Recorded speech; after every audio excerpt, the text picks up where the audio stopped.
Hello everybody, this is Alessandra. Welcome to my home, welcome to my kitchen. Take a look at the table. We are making chicken soup with little baby meatballs. Want to call it wedding soup, but we cannot say that's the Italian maritata soup because that's something totally different, and I'll explain it to you later on as we get further into the video because we have a lot of work to do. I shouldn't say a lot of work, but it's a labor of love. But the great things, it makes a large amount, so for a couple of days you don't need to worry about cooking.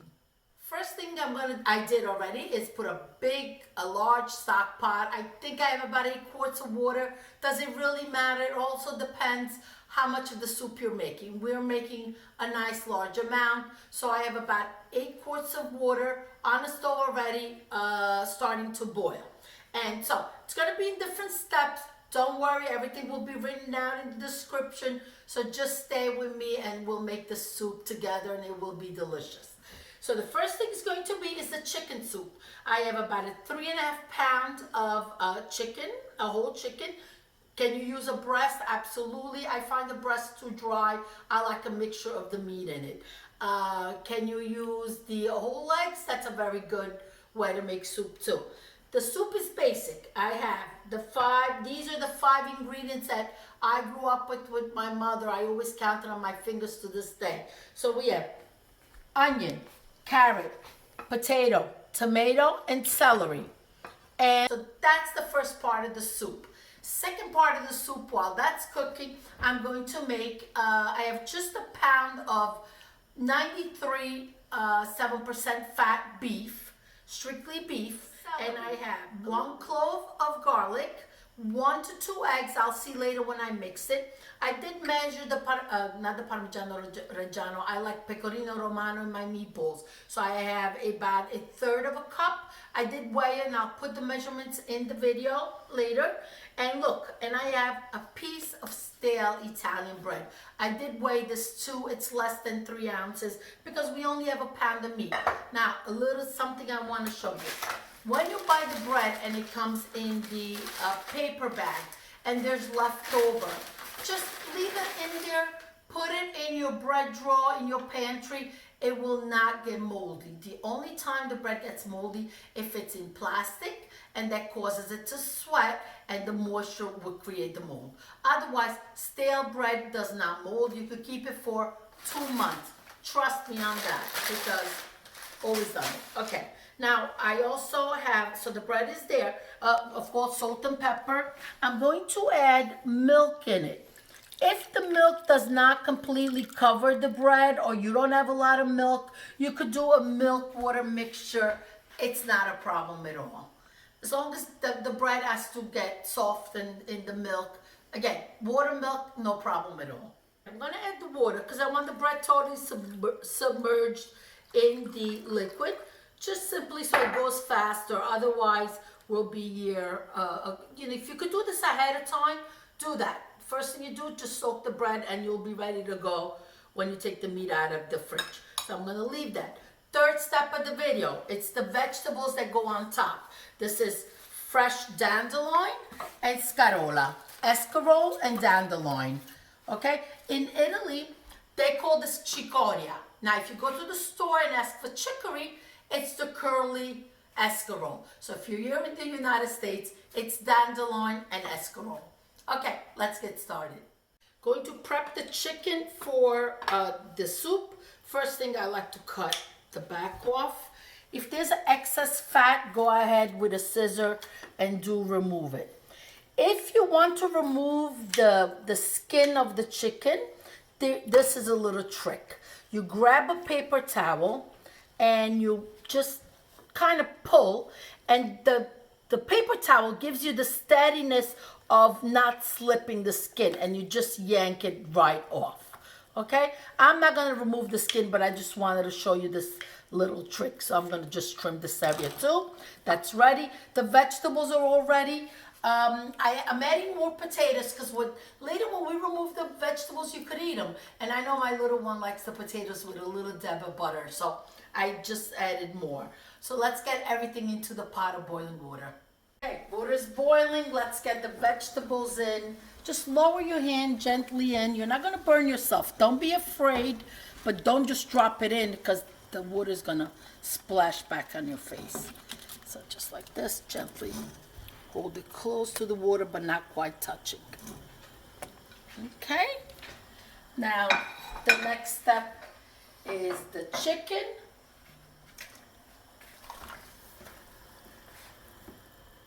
Washing my hands, I'll be right back. Okay, let's get some salt in. I'm gonna start with 3 teaspoons.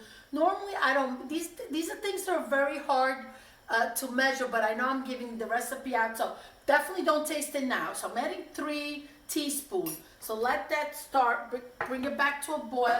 So I'm gonna put the lid on it, bring it back to a boil, but then lower the flame because it needs to cook, simmering.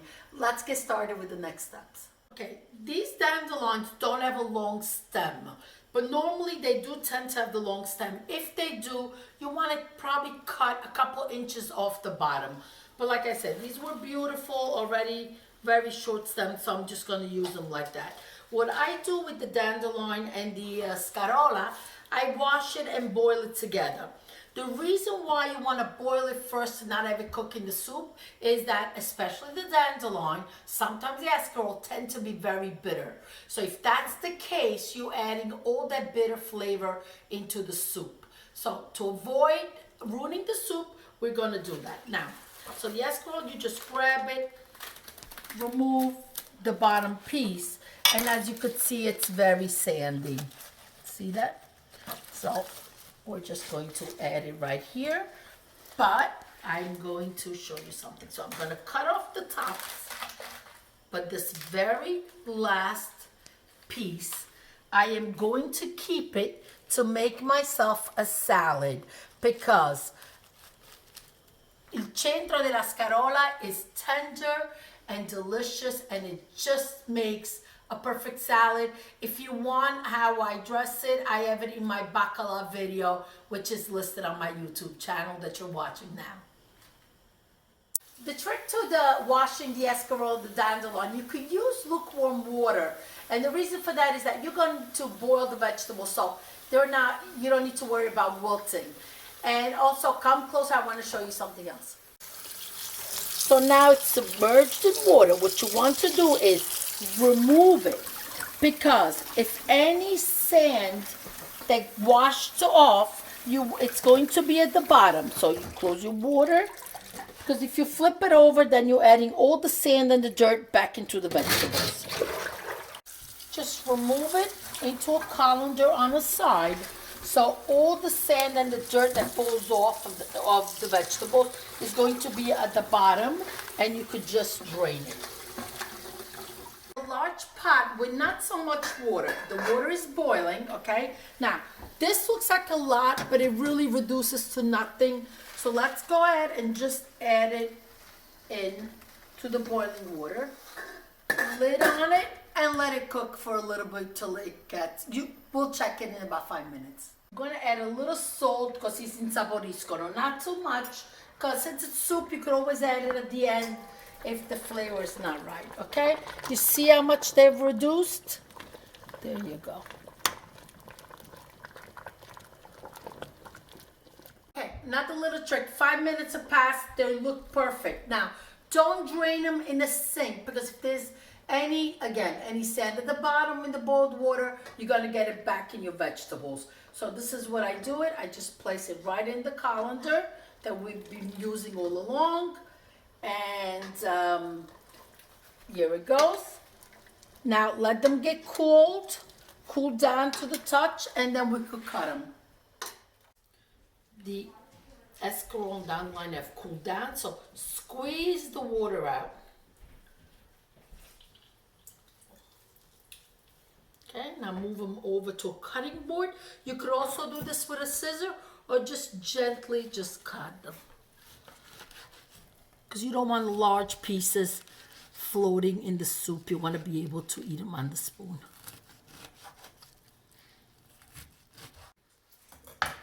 Okay, I want to show you with the scissor. So you just bunch them up in your hand.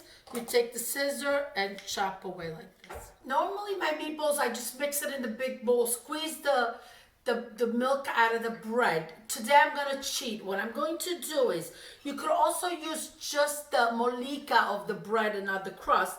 But since the meatballs are tiny, I wanna make sure that the bread is nice and small. So what I'm going to do is I will add it in the food processor to get it tiny. And then by doing that, I don't have to worry about the garlic. I'm just gonna add it in, and also my fresh parsley. Garlic, parsley, and the bread is in, and I'm just gonna give it a couple quick pulses to get it nice and small.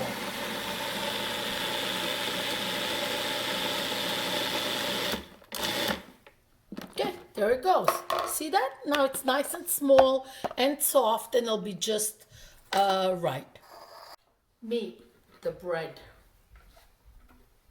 I like to use a leaner meat when I'm making the meatballs for the soup, because I don't want too much fat floating in the soup. You're taking something a little healthier and kind of ruining it. So that's my feeling on that. Then the pecorino romano, I'm just gonna do 3/4 of a teaspoon of the salt. We'll taste it, and I'll show you a little trick for that.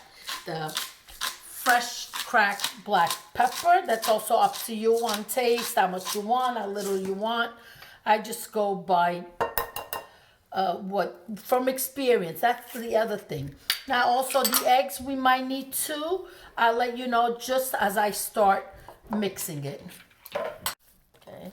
You don't want to over mix, but you don't want to under mix either. You want to make sure that everything is very well incorporated and it becomes one mixture. You see, as the bread starts mixing in, it becomes one. Okay, it feels a little dry. I am going to add one more egg. Okay, the egg is in. Let's continue mixing. Bottom to top squeeze.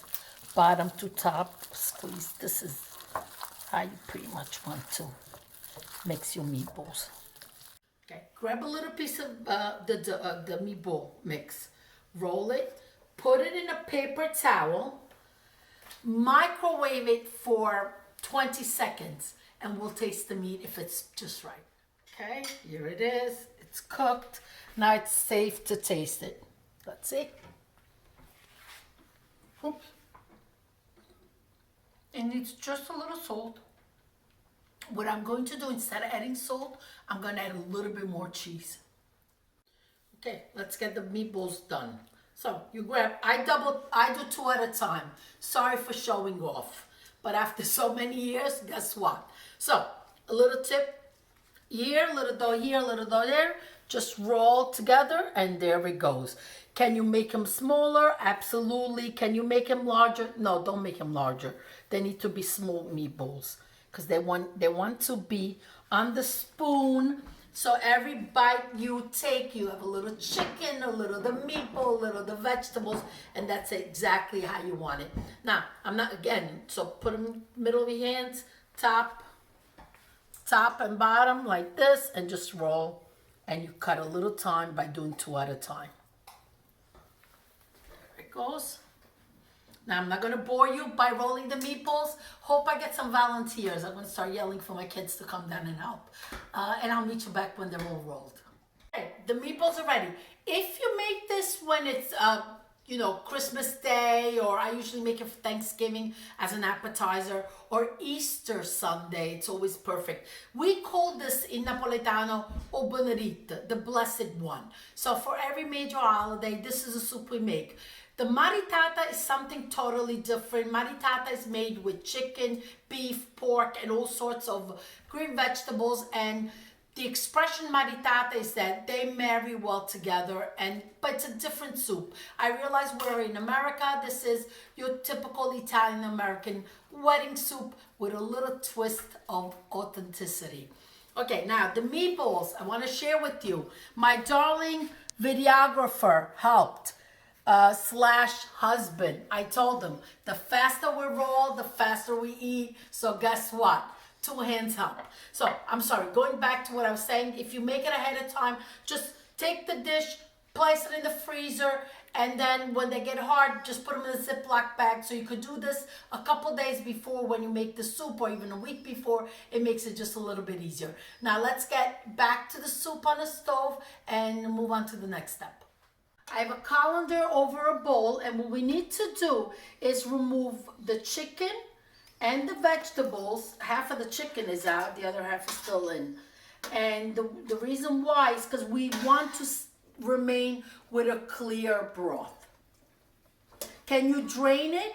Yes, you could drain it, but it's very hot right now. I think I'm comfortable enough just scooping everything out like this. And you know what? If there's a piece of onion or a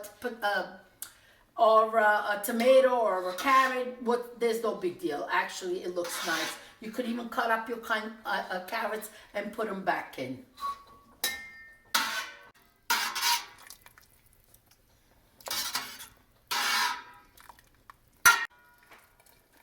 I grabbed this. It's making it a lot easier than just the votapecho. This is definitely an easier way to do it. I have 2 rinds of Parmigiano Reggiano. I scraped the back a little bit. I washed them, and they're going right in the soup. I'm going to shred the chicken with my hand. You could use a knife, but I just like to do this. Still very hot, but we're getting hungry, so I need to move quickly. Final step. So the soup is at a rolling boil. First thing I'm going to add is the meatballs.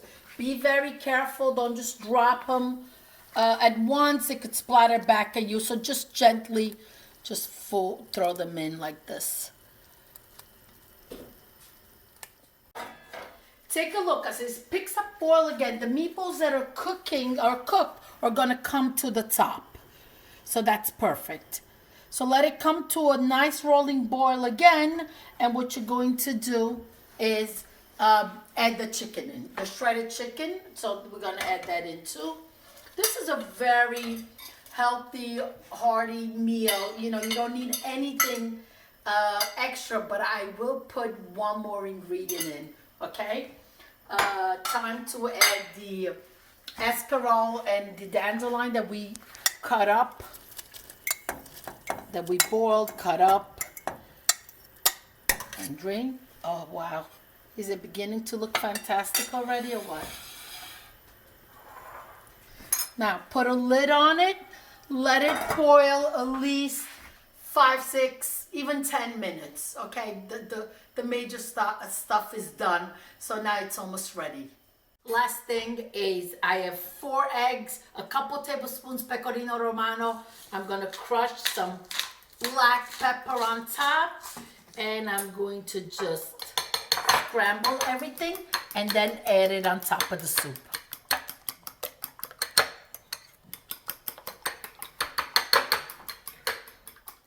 Okay, it's boiling. Let's add the l'uovo sbattuto dentro.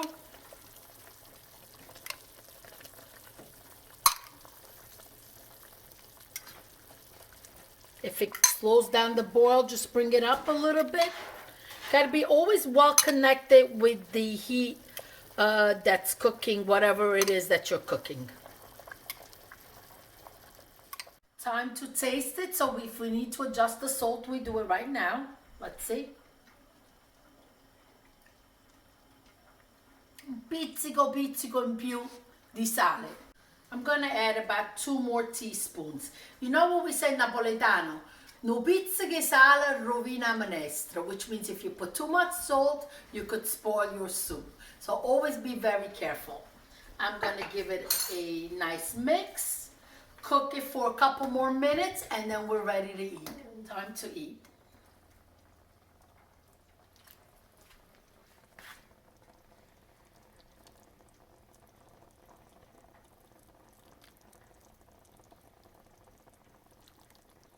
I will taste. I'm going to crush just a little bit of pepper on it. Perfect to sprinkle some cheese on it. I like mine like this so that I can really taste all the ingredients that marry so well together. There you go. Si sposano bene insieme. By the way, we don't serve this at wedding. With the 10-course meal in Italy for weddings, I've been to many Italian weddings, no wedding soup. Just want to let you know. Ok, ecco qui, proviamo. Managed to get everything in one spoonful.